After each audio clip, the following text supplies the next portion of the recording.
सुस्वागतम. येथे उपस्थित सर्व गणेश भक्तांचं सहर्ष स्वागत करीत आहे. आपल्यासमोर सादर करीत आहे लक्षात नसलेला बाप. लक्षात नसलेला बाप. वडील, बाबा, पप्पा, डॅडी, पिता. लिहिण्याला बोलण्याला खूप चांगलं वाटतं, पण आपण प्रत्येक जण सहजपणे नेहमी जाणून बुजून शब्द उच्चारतो, तो म्हणजे बाप. होय होय, बाप. त्याच बापाविषयी थोडंफार. आई घराचं मांगल्य असते तर बाप घराचं अस्तित्व असतो. पण घराच्या या अस्तित्वाला खरंच कधी आम्ही समजून घेतलेलं आहे का? वडिलांना महत्व असूनही त्यांच्याविषयी जास्त बोललं जात नाही, लिहिलं जात नाही. कोणताही व्याख्याता त्याच्याविषयी जास्त बोलत नाही, लिहित नाही. पण कोणताही व्याख्याता आईविषयी जास्त वेळ बोलत राहतो. संत महात्म्यांनी आईचंच महत्व अधिक सांगितलेलं आहे. देवादिकांनी आईचेच तोंड भरून कौतुक केलं आहे. चांगल्या गोष्टींना आईचीच उपमा दिली जाते, पण बापाच्या विषयी कुठंच फारसं बोललं जात नाही. काही लोकांनी बाप रेखाटला, पण तोही तापट, व्यसनी, मारझोड करणारा. समाजात 1-2% बाप असे असतीलही, पण चांगल्या पित्यांबद्दल काय, चांगल्या वडिलांबद्दल काय? आईकडे अश्रूंचे पाट असतात, पण बापाकडे संयमाचे घाट असतात. आई रडून मोकळी होते, पण सांत्वन वडिलांनाच करावं लागतं. आणि रडणाऱ्यापेक्षा सांत्वन करण्यावरच जास्त ताण पडतो, कारण ज्योतीपेक्षा समयीच जास्त तापते ना. पण श्रेय नेहमी ज्योतीलाच मिळतं. रोजच्या जेवणाची सोय करणारी आई आमच्या लक्षात राहते, पण आयुष्याची शिदोरीची सोय करणारा बाप आम्ही किती सहज विसरून जातो. आई रडते, पण वडिलांना रडता येत नाही. स्वतःचा बाप वारला तरी रडता येत नाही, कारण छोट्या भावंडांना जपायचं असतं. आई गेली तरी रडता येत नाही, कारण बहिणींना आधार व्हायचं असतं.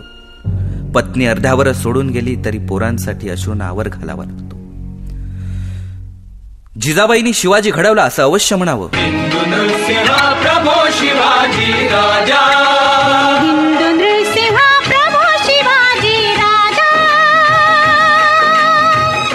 त्यावेळी शहाजी राजांची ओढाताण सुद्धा लक्षात घ्यावी. देवकीचं, यशोदेचं कौतुक अवश्य करावं.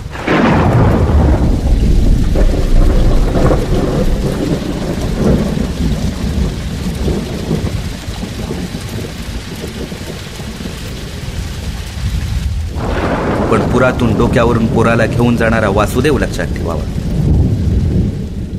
राम हा कौसल्याचा पुत्र अवश्य असेल, पण वियोगात तडफडून मरण पावला तो पिता दशरथ होता.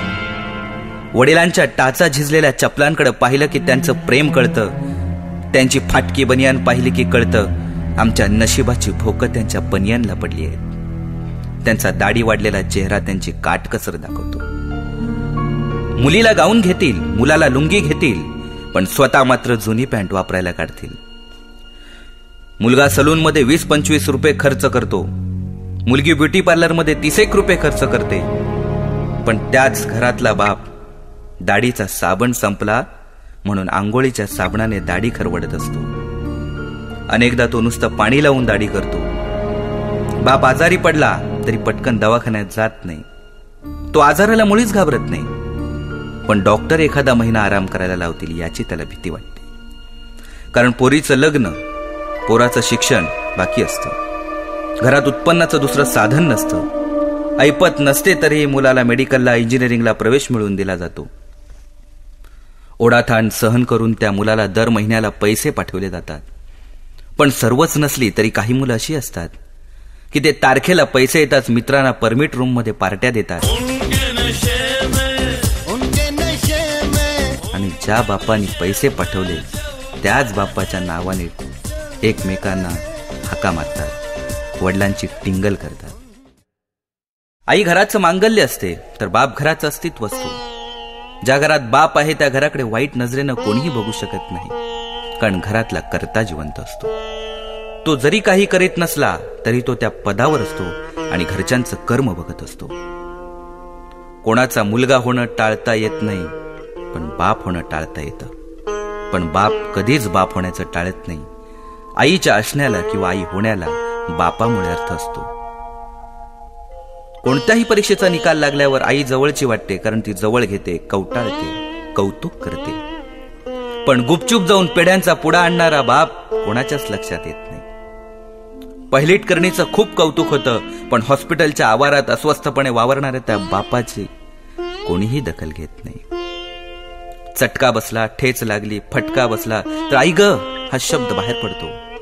पण हायवेला रस्ता ओलांडताना एखादा ट्रक जवळ येऊन ब्रेक अचानक लावतो,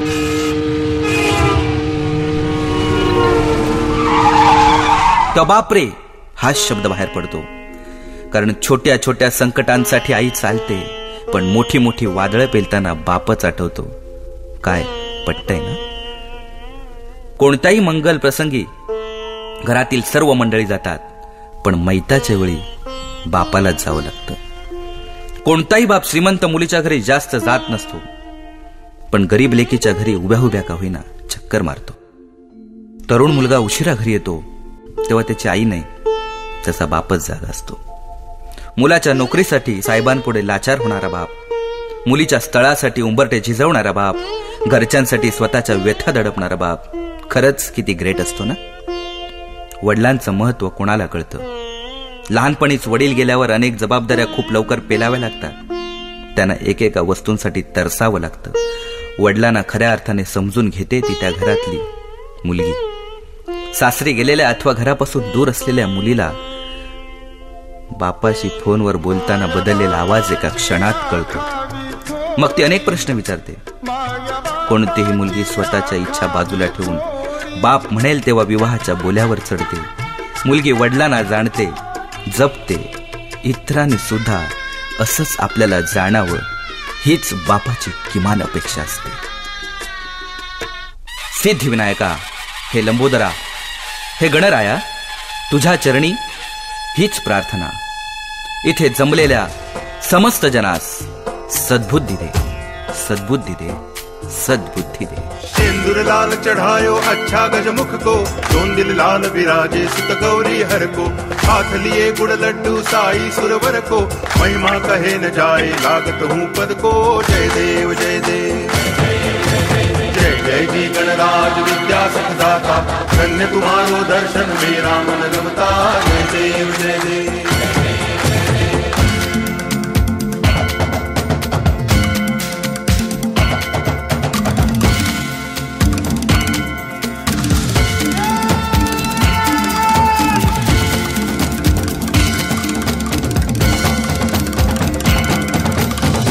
भगति से कोई शरणागत आवे, संतति संपत्ति सब ही भरपूर पावे.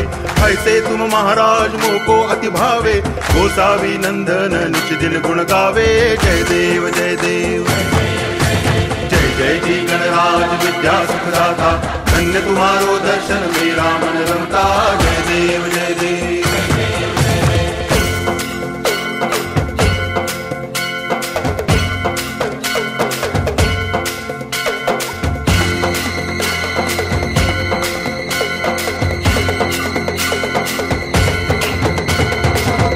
टांगण वंदिन चरण, डोळ्यान पाहिन रूप तुझे, प्रेमे अलंगिन आनंद पूजन भावे वाळीन म्हणे नामा.